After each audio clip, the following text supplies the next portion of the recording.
algo que no dijimos, porque hay tanto para decir de lo que tiene que ver con Turquía, es la cantidad de muertos. Se habla de 265 muertos, no sabemos exactamente. ¿Hay muertos? Sí, hay muertos. Se supo pronto que había muertos, de todos lados. Se va a ir sabiendo, va a ir decantando y vamos a ir sabiendo. Hay heridos, 1000 y pico de heridos, hay muchos detenidos, lo comentamos antes.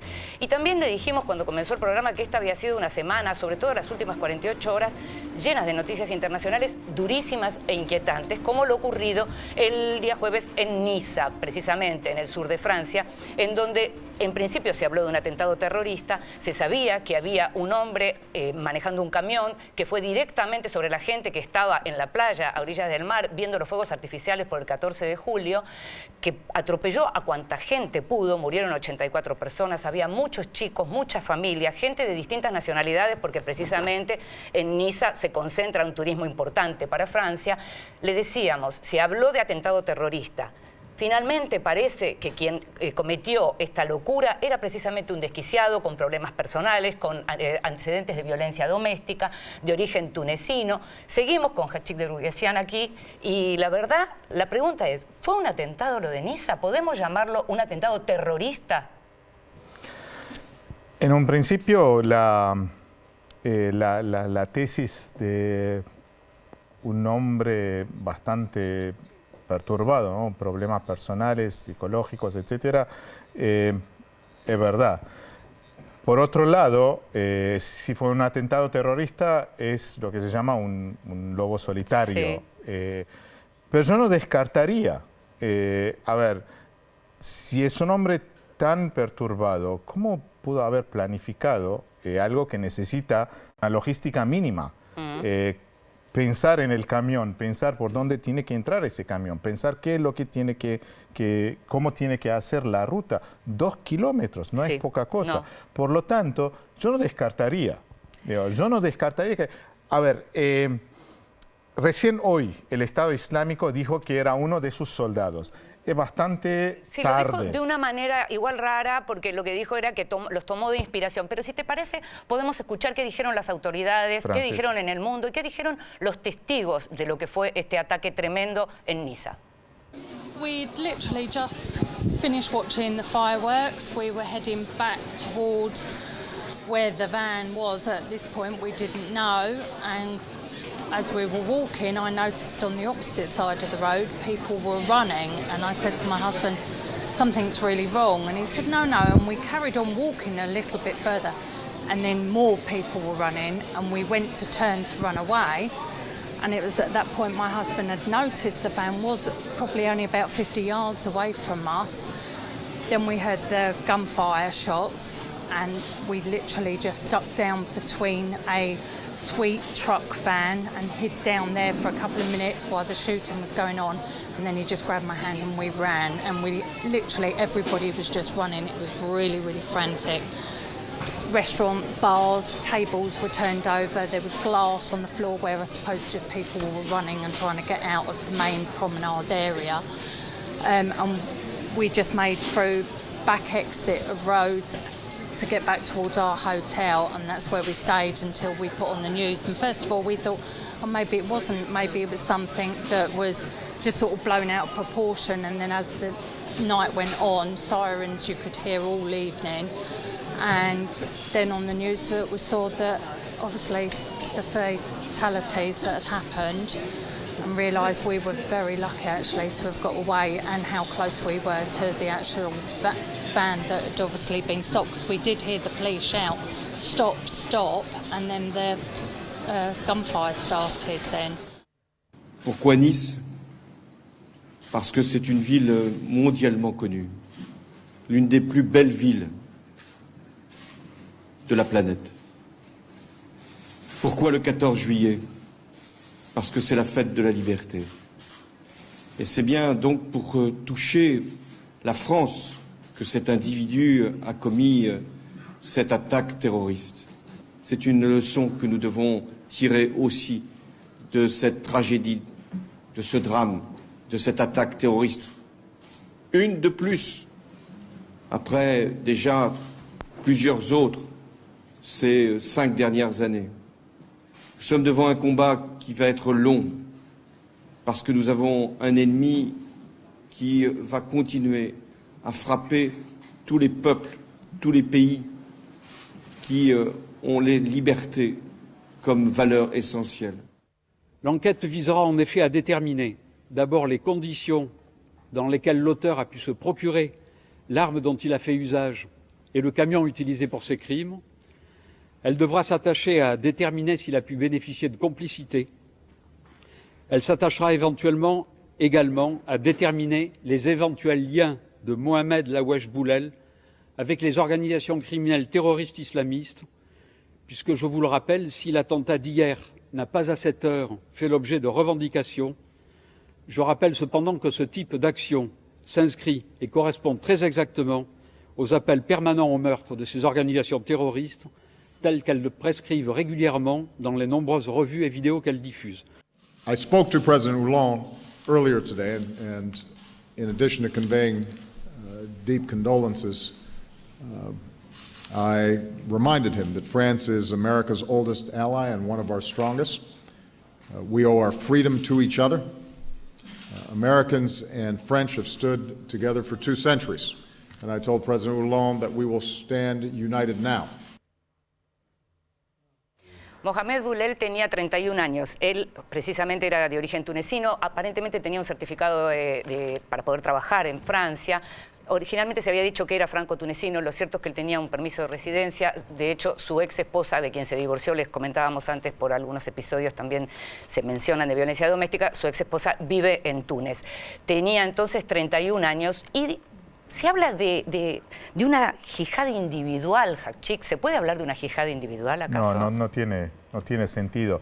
No tiene sentido porque en Orlando, en Niza y en otros lugares donde terroristas sui generis hicieron atentados, por el motivo que sea, sí. No estamos discutiendo esto, tienen una referencia. O sea, remiten a la yihad, remiten al islamismo, desde donde hay una permanente llamada a la yihad y por lo tanto le da un marco de legitimidad.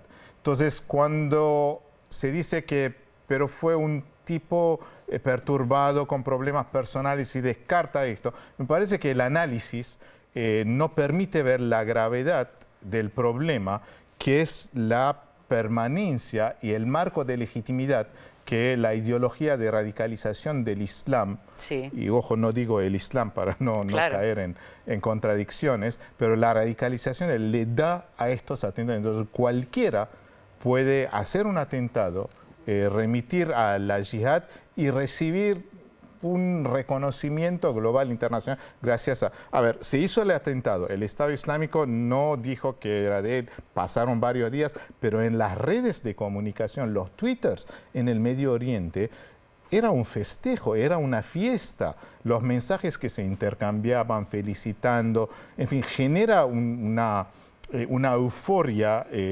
criminal que se explica simplemente por esta legitimación de una ideología radical, una tergiversación de la religión. Más allá de que hayan tenido entrenamiento, digamos esto. Obviamente. Ahora, quienes fomentan estas redes, no creo que sea totalmente sui generis. Existe una patología y hay que atender esta patología que tiene, por supuesto, fondos políticos. O sea, un trasfondo político inevitable existe para todo esto.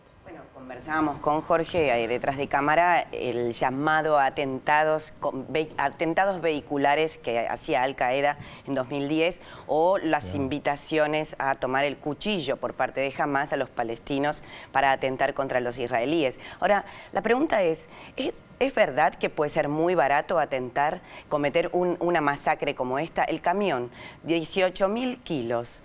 Una cámara frigorífica, como el vehículo de Niza, el camión de Niza, costó 150 euros.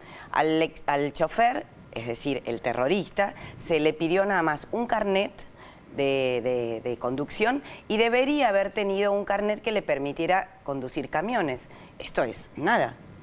Es cierto, pero ¿cómo atendés estos problemas? Claro. Es imposible controlar absolutamente todo. Por lo tanto, cualquiera puede cometer este es lo más desolador eso, en Este tipo definitiva, de homicidio, claro. de masacre masivo, lo que quieran. Ahora, lo más importante es, vuelvo a repetir, todos aquellos que piensen hacer un atentado, que piensen exteriorizar su rabia, su lo que sea, tipo Orlando esto, ¿por qué remiten a un marco de legitimidad? Y políticamente es eso lo que importa. ¿Acaso sin, digamos, ese marco de legitimidad, acaso sin esa explosión de los medios de comunicación que remiten a una causa, hablan de un proceso político que se está llevando a... ¿Se multiplicarían este tipo de atentados? No lo sé. Y es no lo fácil sé. tomar un avión, digo, cuando pensás Claro, en el camión obviamente en un avión. Es fácil el paradigma tomar un de este tipo de atentados Todo cambió fue el ahí 11 en de el 2001, septiembre. claro. Sí. Hay un nuevo paradigma que ya no es tan nuevo, que es dormir con el enemigo, es decir, que ciudadanos de tu propio país atenten contra el país. Pero también hay una lógica que se ha dado sobre todo al final del Ramadán, recordemos que es el mes del ayuno musulmán, y es que los atentados del Estado Islámico han sido contra países musulmanes y han muerto más de 300 musulmanes en una semana nada más.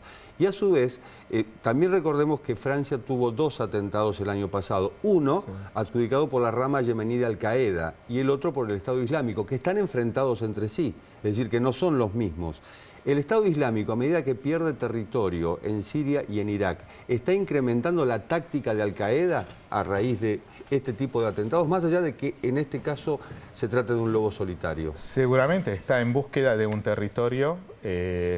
Probablemente, digamos, el primer intento va a ser en el Líbano, y porque Al-Qaeda ya tiene su territorio. Vuelven a Afganistán, desde Afganistán, Ayman al-Zawahiri, desde ahí pueden de alguna forma controlar la red, dirigir la red, lo que sea. Pero el Estado Islámico cae Mosul, cae Raqqa, ¿a dónde va?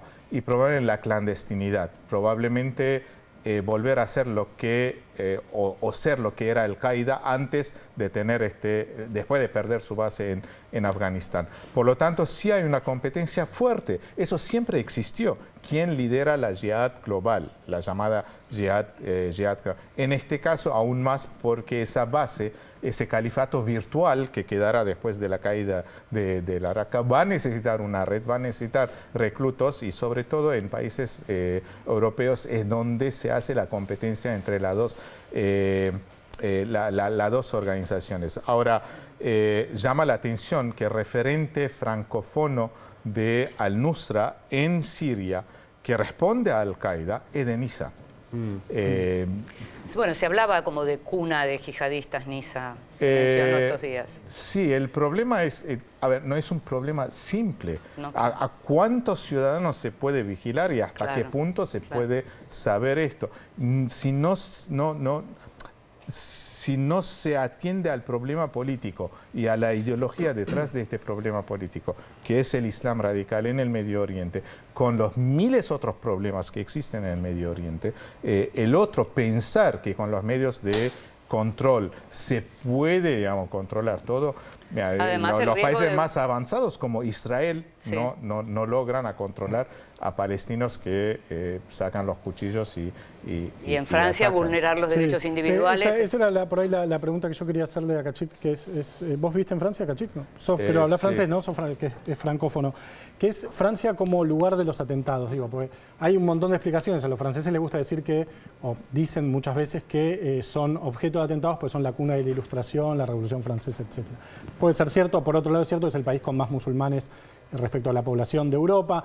Por otro lado, es cierto que tiene un pasado colonial, digamos, ¿no? Y un presente también colonial o postcolonial, pues están bombardeando Siria, tuvieron una participación fuerte en Libia, etc. Entonces, ¿por qué crees, cuáles son los motivos que te parece que hacen que Francia sea un país especialmente elegido por Estado Islámico y en todo caso por Al-Qaeda para cometer atentados? Todo esto, pero además los miles predicadores desconocidos que fueron a Francia en los últimos 20 años, 25 años, que llevaron adelante un trabajo de beneficencia, un trabajo social en los barrios más carenciados, en los barrios más marginados, y paralelamente un trabajo de radicalización. Esto no hay que descartarlo. Khachik, yo me acuerdo una vez en este mismo programa vos contaste que cuando fueron los atentados de noviembre en Francia, ¿se acuerdan? los colegios públicos franceses pedían un minuto de silencio y que muchos jóvenes de origen islámico no lo respetaban, ¿te acordás? Absolutamente, abiertamente no lo... Bueno, o sea, hacían ruido cuando había que hacer un minuto de silencio por las víctimas, digamos. No hay que pensar que esta radicalización es consecuencia del 11 de septiembre o la consecuencia de Al-Qaeda. Esta radicalización viene desde hace tiempo, desde los 80. Los primeros atentados de organizaciones islamistas tuvieron lugar en el Medio Oriente. Sadat, el atentado contra Sadat, probablemente es el primero. Los atentados en Siria cuando Hafez al-Assad llega al poder. Lo que pasa es que no tuvieron el eco que debería tener a partir del 2001, digamos. A partir de 2001 en adelante.